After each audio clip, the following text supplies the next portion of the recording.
Hello everyone and अस्सलाम वालेकुम। Welcome to intellectual minds. आज हम बात करेंगे ग्लोबल वेदर सिस्टम्स की और इस सिस्टम में होने वाले क्लाइमेट चेंज के इम्पैक्ट्स की। तो चलिए शुरू करते हैं। वेदर, जिसे हम मौसम भी कहते हैं, एक टेम्परेरी कंडीशन को कहा जाता है जो एटमॉस्फेयर और एयर मूवमेंट की वजह से पैदा होती है। वेदर एक कॉन्स्टेंटली चेंजिंग मैकेनिज्म है जिसकी किसी एक रीजन में प्रेजेंस बाकी रीजन्स को अफेक्ट करती है। जिस तरह यूएस में आने वाले कोई भी हरिकेन या स्टॉर्म कनाडा और आसपास के आइलैंड्स को अफेक्ट करते हैं। वेदर मुसलसल चेंज होता रहता है, मगर किसी भी रीजन में एवरेज वेदर और कुछ कंडीशंस ऐसी होती हैं जो स्पेसिफिक एंड कांस्टेंट होती हैं, जिसे हम क्लाइमेट कहते हैं। जैसा कि मिडल ईस्ट में साल में ज़्यादातर मौसम गर्म और खुश्क रहता है और साल के कुछ स्पेसिफिक महीनों में ही बारिश और ठंड होती है। इसी तरह पाकिस्तान में भी जून जुलाई में गर्मियाँ आती हैं और नवंबर दिसंबर में सर्दियाँ होती हैं। मगर क्लाइमेट भी चेंज होता है जिसमें कई साल लगते हैं। जैसा कि सहारा डेजर्ट जो कि नॉर्दर्न अफ्रीका में मौजूद है, वो कई हज़ार साल पहले ग्रीन सहारा के नाम से जाना जाता था, जहाँ अक्सर बारिशें होती थी।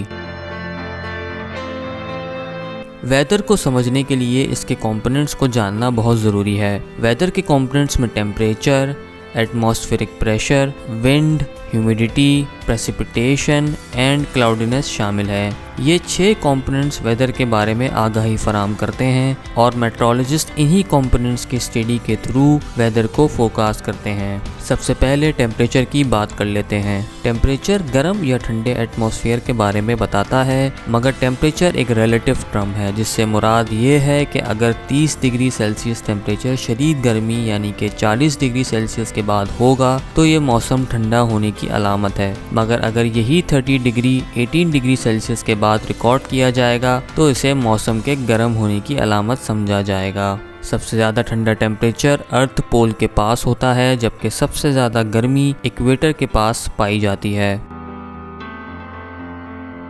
अगर एटमॉस्फेरिक प्रेशर की बात करें तो बेसिकली ये एटमॉस्फेयर का वेट होता है जो कि आसमान की आखिरी सतह यानी ट्रोपोस्फेयर में पाया जाता है और वेदर के बदलने का इशारा देता है। एक हाई एटमॉस्फेरिक प्रेशर सिस्टम ठंडे टेम्परेचर का इशारा देता है जो कि साफ आसमान से पहचाना जाता है, जबकि एक लो एटमॉस्फेरिक प्रेशर सिस्टम गर्म टेम्परेचर का इशारा देता है जिसकी वजह से बारिश और तूफान आते हैं। तो जो लोग इस वक्त आसमान की तरफ देख रहे हैं और साफ आसमान की तलाश में हैं, तो भाइयों और बहनों, अभी आगे भी बहुत कुछ बाकी है।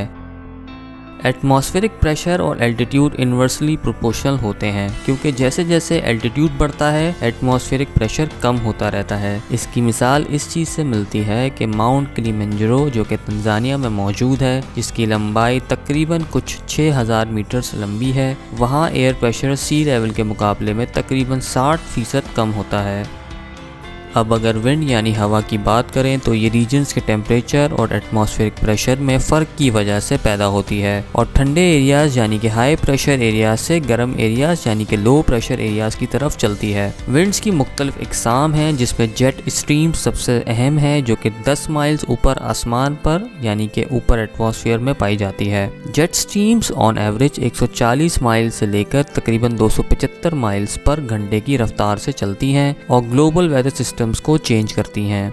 ह्यूमिडिटी बेसिकली हवा में मॉइस्चर और वाटर वेपर के तनासुब के बारे में बताती है। वाटर वेपर्स ओशन में एवेपोरेशन के थ्रू बनते हैं जो कि क्लाउड्स यानी कि बादलों के बनने की एक अहम वजह है। वाटर वेपर्स ज़्यादा होने की वजह से ह्यूमिडिटी बढ़ती है और जिन इलाकों में ह्यूमिडिटी ज़्यादा होती है वहाँ ज़्यादा बारिशें होती हैं, और जब ज़्यादा बारिशें होती हैं तो तब ज़्यादा बारिश आता है तो ज़्यादा पानी आता है।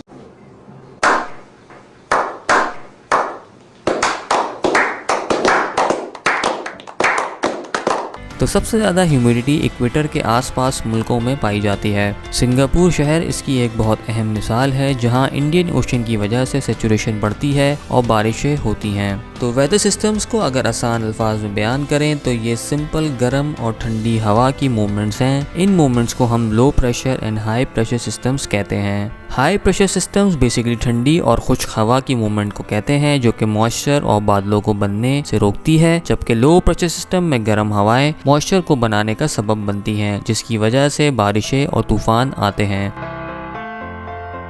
अब ओशंस की बात कर लेते हैं। ओशंस हमारे वेदर सिस्टम का बहुत अहम हिस्सा है जो सूरज से सबसे ज़्यादा हीट एब्जॉर्ब करते हैं, जिसकी वजह से इक्वेटर के करीब ओशंस का पानी गर्म होता है जबकि पोल्स के करीब ओशंस का पानी ठंडा होता है। हाई और लो प्रेशर सिस्टम बनने की एक बहुत अहम वजह ओशन करंट्स हैं जो कि गर्म और ठंडी हवाओं की वजह से मिड लैटिट्यूड्स में मूव करते हैं। मिड लैटिट्यूड्स बेसिकली इक्वेटर और अर्थ पोल्स के दरमियान के इलाकों को कहा जाता है। ओशन करंट्स की मिड लैटिट्यूड मूवमेंट्स को मेट्रोलॉजी में ग्लोबल ओशन कन्वेयर बेल्ट भी कहा जाता है। इस कन्वेयर बेल्ट के थ्रू इक्वेटर या ट्रॉपिक्स के करीब ओशंस का गर्म पानी नॉर्थ अटलांटिक की तरफ मूव करता है जहां वो कूल डाउन होता है। ये पानी कूल डाउन होने के बाद समंदर की तह में चला जाता है और वापस ट्रॉपिक्स की तरफ मूव करता है। ये circulation pattern global climate and weather का एक बहुत अहम हिस्सा है जो कि यूरोप, आर्कटिक और दुनिया भर के मौसम पे असरअंदाज होता है। इस सिस्टम की वजह से ही दुनिया का मौसम तब्दील होता है।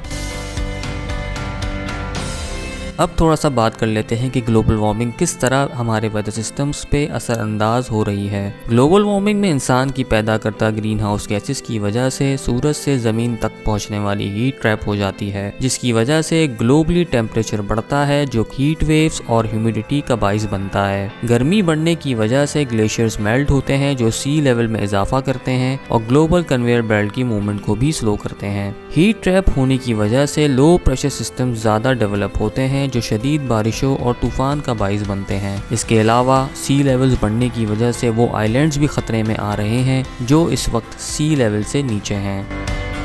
यूएन क्लाइमेट चेंज की एक लेटेस्ट रिपोर्ट के मुताबिक सीवियर हीट वेव जो कि पहले 50 साल में एक दफ़ा आती थी अब हर 10 साल बाद आ रही है। ट्रॉपिकल साइक्लोन्स की सिवियरिटी हर साल बढ़ती जा रही है जो कि इंफ्रास्ट्रक्चर पे काफ़ी असरअंदाज हो रही है। इसकी लेटेस्ट एग्जांपल इस वक्त अमेरिका में लेटेस्ट तूफान आइडा है जो कि इस वक्त काफ़ी नुकसान पहुँचा चुका है। यूएन रिपोर्ट में हीट वेव, सख्त सर्दी और फायर सीजन में भी इजाफे का बताया गया है और ग्लोबल वार्मिंग की वजह से सी लेवल्स तकरीबन 2 से 3 मीटर बढ़ने के इम्कान का भी अंदाजा लगाया गया है। ये क्लाइमेट चेंज पाकिस्तान के वेदर पे भी काफ़ी अफेक्टेड हो रहा है। रेगुलर हीट वेव्स एंड शदीद गर्मियों की वजह से लो प्रेशर सिस्टम बनने की फ्रिक्वेंसीज में इजाफा हुआ है जिसकी वजह से इस रीजन में समुद्री तूफान और बारिशों में काफ़ी इजाफा देखा गया है। पाकिस्तान मेट्रोलॉजिकल डिपार्टमेंट के मुताबिक 2019 में पाकिस्तान में तकरीबन 21% बारिशों में इजाफा हुआ था और अगर हम सिर्फ जुलाई और अगस्त 2020 के डाटा की बात करें तो 2019 के मुकाबले में तकरीबन 33.5% बारिशों में इजाफा हुआ था।